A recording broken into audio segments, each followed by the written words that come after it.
Market crash, market crash, market crash. पिछले 4 महीनों में मार्केट 12% से नीचे गिर चुका है। अगर मैं लार्ज कैप सेक्टर की बात करूं, जो निफ्टी 50 पिछले 3 महीनों में 13.2% से नीचे गिर चुका है। वही अगर मैं मिड कैप इंडेक्स की बात करूं, तो मिड कैप पिछले 4 महीनों में 12.85% से नीचे गिर चुका है। और वही अगर मैं स्मॉल कैप की बात करूं, तो स्मॉल कैप नीचे गिर चुका है लगभग 9.87 की परसेंटेज से। अगर मैं अपनी बात करूं, तो मुझे भी स्टॉक्स और म्यूचुअल फंड दोनों में काफ़ी भारी नुकसान हो चुका है। लेकिन क्या मैं पैनिक हूँ? बिल्कुल नहीं, बल्कि मैं अभी और ज़्यादा लमसम कर रहा हूँ। तो दोस्तों, आज के वीडियो में हम देखेंगे मार्केट क्यों नीचे गिर रहा है, क्या है इसकी वजह, क्या है वो सारे रीजंस जिसकी वजह से मार्केट करेक्शन फेज में चल रहा है। उसके बाद हम देखेंगे आपको एज ए इन्वेस्टर क्या करना चाहिए, क्या बेस्ट होगा आपके लिए इस समय। तो चलिए वीडियो शुरू करते हैं। तो दोस्तों, मार्केट गिरने का जो पहला रीज़न है वो है US Fed rate cut decision. इससे इंडियन स्टॉक्स में ये असर पड़ा है कि डॉलर का जो स्ट्रेंथ है, जो पावर है रुपी के कंपैरिजन में, वो काफ़ी बढ़ गया है। दोस्तों, दिन ब दिन डॉलर स्ट्रॉन्ग होते जा रहा है, उसके कंपैरिजन में रुपी काफ़ी वीक होते जा रहा है। Means higher input cost, inflation बढ़ेगा। दूसरा रीज़न है ओवर वैल्यूएशन। इंडियन स्टॉक्स काफ़ी ज़्यादा ओवर वैल्यूड हो चुका है। आप अपनी स्क्रीन में पीई रेशियो का वैल्यूएशन इंडिकेटर देख सकते हैं। तो दोस्तों, ये जो ग्रीन में है यानी अभी अंडर वैल्यूड है, और येलो में रीजनेबली ओवर वैल्यूड, और ऑरेंज है ओवर वैल्यूड, और रेड कलर में जो है वो बहुत ज़्यादा ओवर वैल्यूड है। तो दोस्तों, निफ्टी 50 अभी अंडर वैल्यूड की कैटेगरी में आ चुका है। अगर मैं इसकी पीई रेशियो की बात करूँ, तो वो है अभी 20.85 का, जो काफ़ी फेयरली अंडर वैल्यूड है एट प्रेजेंट में। 4 महीने के करेक्शन के बाद भी दोस्तों पीई रेशियो लगभग 20.85 का है। वही अगर मैं मिड कैप सेक्टर की बात करूं, तो मिड कैप सेक्टर अभी भी दोस्तों इतना करेक्शन के बाद इसका पीई रेशियो है 42.7 का। ये 42.7 का पीई रेशियो बहुत बहुत ज़्यादा होता है। इससे हमें ये पता चलता है कि आने वाले टाइम में ये और ज़्यादा नीचे गिर सकता है। वहीं अगर मैं स्मॉल कैप की बात करूं, तो स्मॉल कैप का वैल्यूएशन जो पीई रेशियो है वो है 29.8 का। तो ये 29.8 भी काफ़ी ज़्यादा है, काफ़ी ज़्यादा ओवर वैल्यूड हमें बताता है। तो over valuation is also one of the reason जिसकी वजह से स्टॉक मार्केट पिछले कई महीनों से करेक्शन फेज में जा रहा है। तीसरा जो रीज़न है वो है एफआईआई सेलिंग। एफआईआई मतलब फॉरेन इंस्टीट्यूशनल इन्वेस्टर। अब क्योंकि दोस्तों दिन ब दिन रुपी का वैल्यू डिक्रीज होते जा रहा है डॉलर की कंपैरिजन में, तो ऐसे सिचुएशन में जो एफआईआईज है उनको इंडियन मार्केट में इन्वेस्ट करने पे उतना ज़्यादा प्रॉफिट नहीं होता, तो वो ज़्यादा सेल कर रहे हैं। तो इस सेलिंग के वजह से भी मार्केट कहीं ना कहीं करेक्शन फेज में चल रहा है।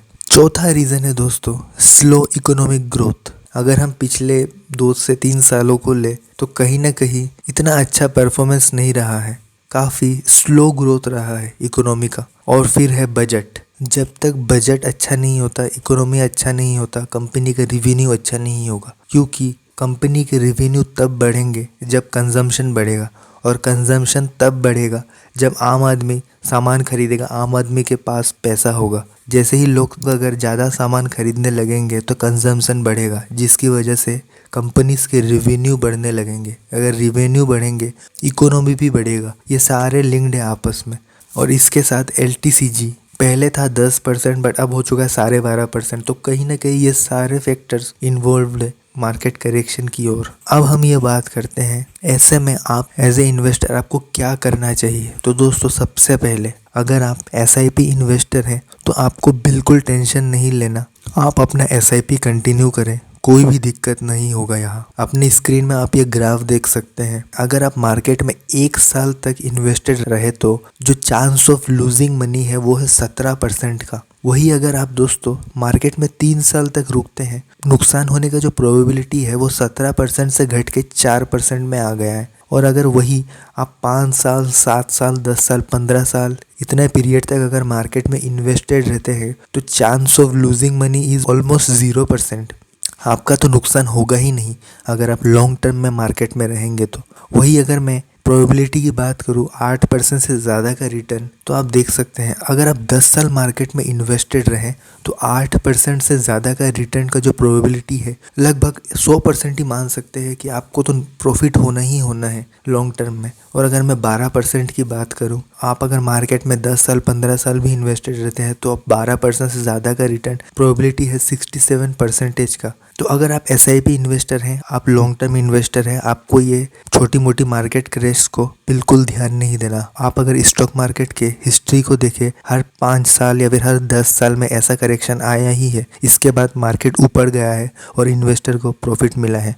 अगर आप ऐसे इन्वेस्टर हैं जो लमसम करते हैं तो मैं आपको एक ऐसा स्ट्रेटेजी बताता हूँ जिससे आपका काफ़ी प्रॉफिट हो सकता है। तो आप अपने स्क्रीन में एक ग्राफ देख सकते हैं। अगर आप buy on dip strategy follow करें तो आप बहुत अच्छा प्रॉफिट बुक कर सकते हैं दोस्तों। बाय ऑन डिप स्ट्रेटेजी का मतलब आप देख सकते हैं दोस्तों, ये जो मार्केट, ये जो छोटा छोटा डिप दिख रहा है, अगर आप इस डिप पे अपने कैपिटल को डिप्लॉय करें, फॉर एग्जांपल मान लीजिए अगर आपको मार्केट में 1 लाख रुपए इन्वेस्ट करना है तो आप क्या करें, आप 20,000 में 5 हिस्सों में बांट ले और buy on dip strategy follow करें। जब जब ऐसे ऐसे मार्केट में डिप आता है आप अपने 20,000 को मार्केट में डिप्लॉय कर दें। इससे आने वाले टाइम में आपको डेफिनेटली प्रॉफिट होगा और आप काफ़ी अच्छा पैसा बना पाएंगे। आज के वीडियो के लिए सिर्फ इतना ही। उम्मीद करता हूँ ये वीडियो आप सभी के लिए हेल्पफुल रहा होगा और जल्द ही मिलेंगे एक नए वीडियो के साथ।